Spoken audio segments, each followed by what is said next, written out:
Save, I don't understand. Why the hell do I have such a big bump on my knee? I don't know, dude, just do it. Wait, we're rolling? Oh, crap. Well, that's embarrassing. Okay. So, we kind of got cut off early in the last video just because Save's phone ran out of memory, but where we were at is somewhere around here where we had solved.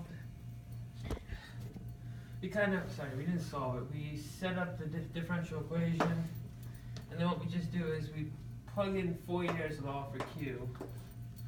So it's just negative Ka, which is the cross section. So that's actually the circular area of this tube.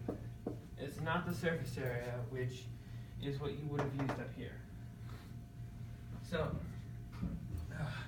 basically you can then, assuming K is a constant, distill this. Oh my god, I just said distill. Any case, but we can boil this problem down to a differential equation, and to make our lives easier, we're going to put some substitutions in here.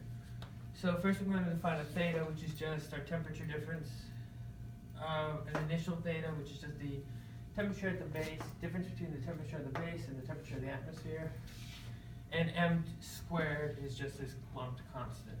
So we're going to end up with the second derivative of theta with respect to x equals m squared theta.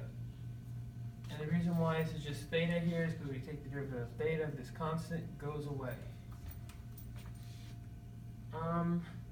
So you guys are going to have to trust me on what happens next, because even my professor didn't really show us how to work out the math. But what happens is we get an answer of a form. I'm just going to write it out and I'll show you. When you do all the trig identities and stuff, you get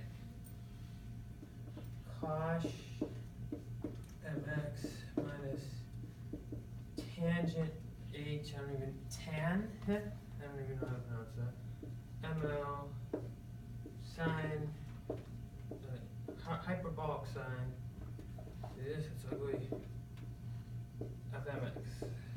And I believe that's our answer. Let me just make sure. Yeah, that looks to be right. So that's how this is. Just a reminder, these two are just the ratio of these terms. So why did we do all this? I mean, sure, now we have the temperatures, but normally we're looking for heat. We're given temperature normally.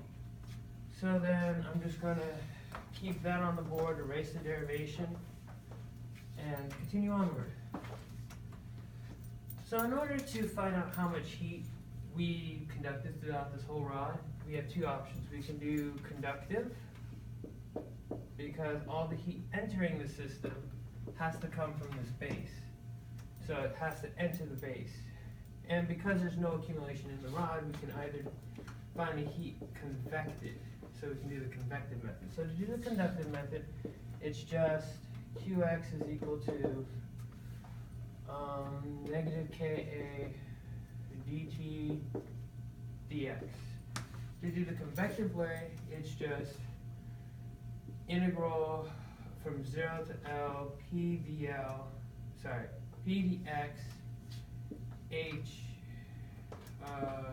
change in temperature, like this, I believe.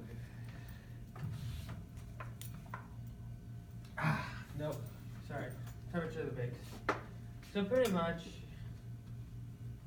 we can do either way. It depends on if you want to do an integral or a derivative. But since we already have temperature as a function of T, we might as well just take the derivative of it. So we do is Qx is equal to negative Ka. We're just going to multiply by theta naught, which is just this. So the derivative of T infinity is just T. So pretty much all we have to do is T naught minus T infinity times the derivative of all of this. So the hyperbolic cosines and sines work the same thing as normal sines and cosines, they're just not periodic anymore. So that means that cosine is negative m sine inverse hyperbolic mx minus m, the tangent, the hyperbolic tangent stays because it's just a constant, because L is a constant, cosine h mx.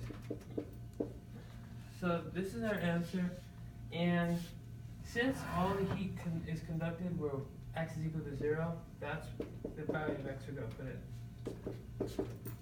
The negative is going to cancel, so we're given Ka, where A is the circular area, not the surface area.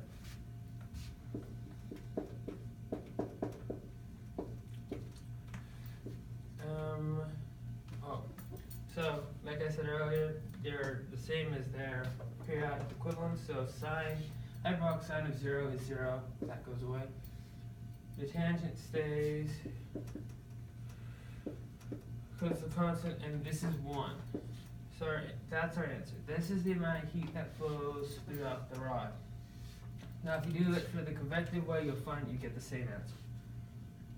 And that is about